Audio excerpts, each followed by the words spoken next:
Of the two teams to enter the SEC last year, one of them won the Cotton Bowl and saw its star quarterback win the Heisman Trophy. The other went 5-7, losing 4 games by over 20 points. With me here, managing editor Pete Futak. Pete, that second team was the Missouri Tigers. You, however, believe there's reason for optimism in Columbia this year. Nothing worked right for Missouri last year. They could not get healthy. They could not D up when it came time to in the big moments. The offense didn't click.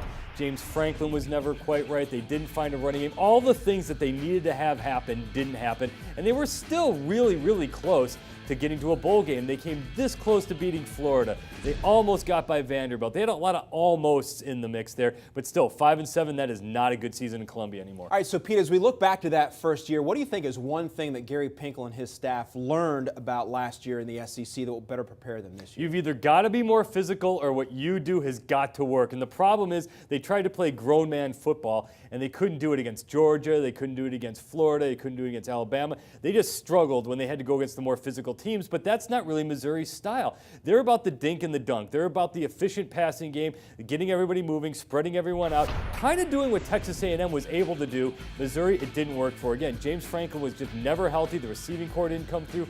Running game didn't shine. They had to put the game on their defense, and it just didn't work in the biggest of games. All right, Pete, bottom line, your prediction for Missouri. They're going to be a lot better. I think the offense is going to be a lot more effective. The defense is certainly athletic enough. They're going to get by these shootout games over the first 5 games of the season, but then they got to deal with a nasty midseason stretch of East games.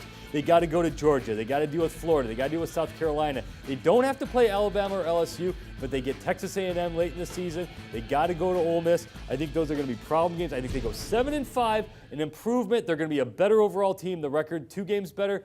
Good, maybe not good enough for what they want, but they're going to be better. A step in the right direction and perhaps bowl eligible, at least according to you. Okay, all right. Thanks for your time, Pete, as always. For more college football previews around the SEC and the rest of the country, keep it here on CampusInsiders.com.